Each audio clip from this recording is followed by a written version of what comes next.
If Donald Trump really is an Adolf Hitler, well, sure, nobody would be upset if Hitler was assassinated, right? They would be congratulating the guy who did it.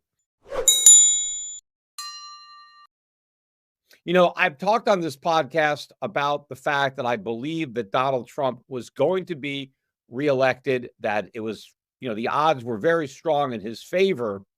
And the one good thing that might have come out of this attempt on Donald Trump's life is I think this assures that he's going to win. I mean, if he wasn't going to win before, he's certainly going to win now. I mean, just that photograph, that iconic photograph of President Trump with a bloodied ear, with his fist raised high in the air, with the American flag waving in the background, could be one of the most famous photographs.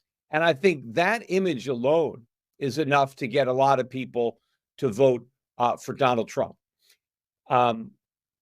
The amazing thing, though, when you look at the coverage that I've seen on this, if you read the mainstream media, most of the early stories didn't even mention the fact that there was an attempt on the president's life, that he was shot. I mean, some of these news headlines are incredible. And of course, a lot of the comments that are coming from the left, where they're wishing the president a speedy recovery, I know that's very disingenuous. A lot of the people on the left are upset that the shooter missed. They're not upset that somebody tried to kill Donald Trump. They're upset that the person failed. But he's another Adolf Hitler. This is how the left describes Donald Trump. If Donald Trump really is an Adolf Hitler, well, sure, someone's going to want to assassinate him. I mean, wouldn't you assassinate Adolf Hitler? Right? I mean, nobody would be upset if Hitler was assassinated, right? They would be congratulating the guy who did it. And so when you have this kind of rhetoric, what else do you expect?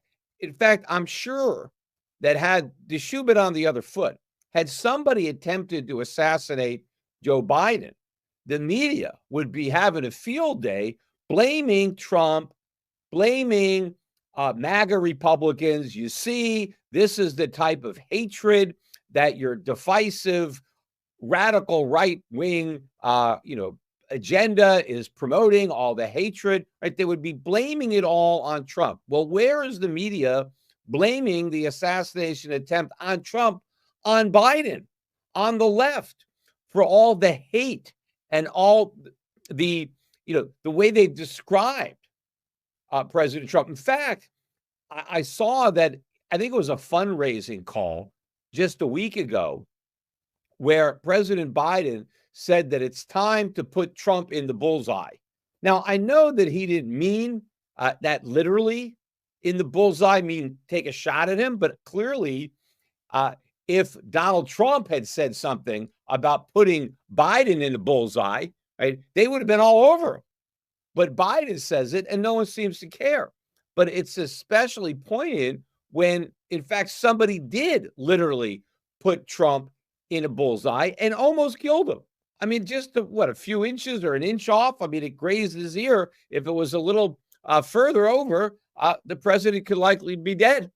And so there's no outrage at all, as far as I can tell. I'm not getting all the coverage, here in France. And again, a lot of it happened while I was asleep. And I'm going to have a lot more to say about this topic, on my next podcast, when a lot more information is out. But one thing in particular is you got to admire Donald Trump and the way he's handled it and the courage that he showed in real time, in the moment when he was shot, not knowing how many more bullets were coming. Just the way he handled it, the way he raised his fist in the air in defiance, showing that I'm not going to be stopped.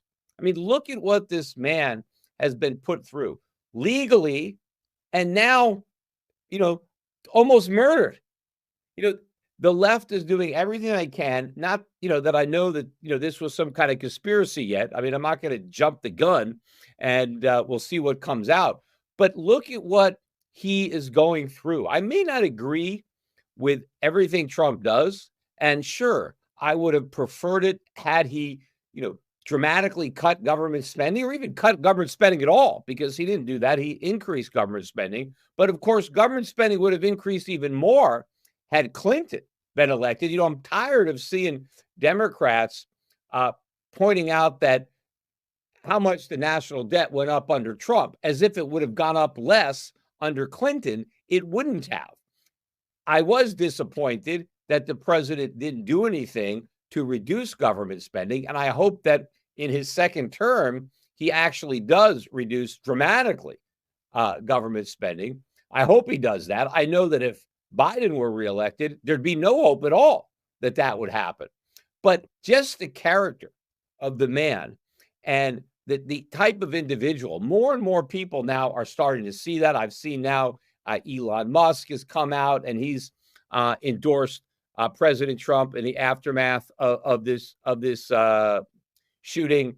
Bill Ackman just came out and endorsed President Trump.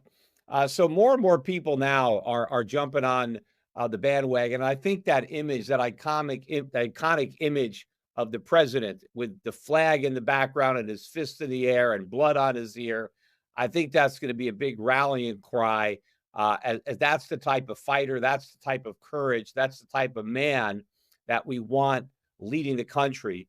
And hopefully in a second term, he has the wisdom to actually lead the country more in the direction that it needs to go in, because he is going to be encountering a major economic event during his presidency.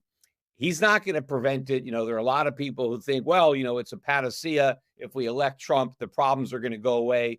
The problems are not going to go away. The problems are here. They've been building for a long time, well before Trump took office. They may come to a head during his second term. So he's not going to stop the economic disaster from happening. But it's certainly going to be better to have him at the helm of the ship when it hits the iceberg, because then at least we have a chance of righting the ship and salvaging the economy and rebuilding on a firm. People on the left, you can see them all over social media. They're not even hiding the fact that they're upset that the shooter missed. In fact, he didn't miss. I mean, he hit him. He just was off by a bit. But what's even more disturbing about the attempt on the president's life is the fact that this guy was able to position himself on that building so close to where Donald Trump was speaking, where he was supposedly under the protection of the Secret Service. How could they have missed this guy?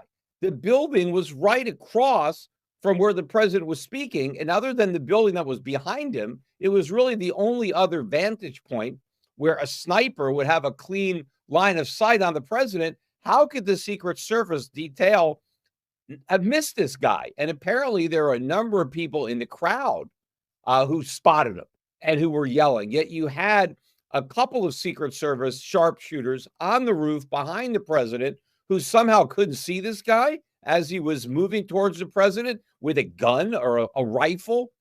So there's a lot of questions that need to be answered regarding this particular shooting. But one thing that we shouldn't be surprised at is that somebody did try to kill Donald Trump. After all, the way the media has been vilifying him, he's not only a threat to democracy, he's going to end democracy.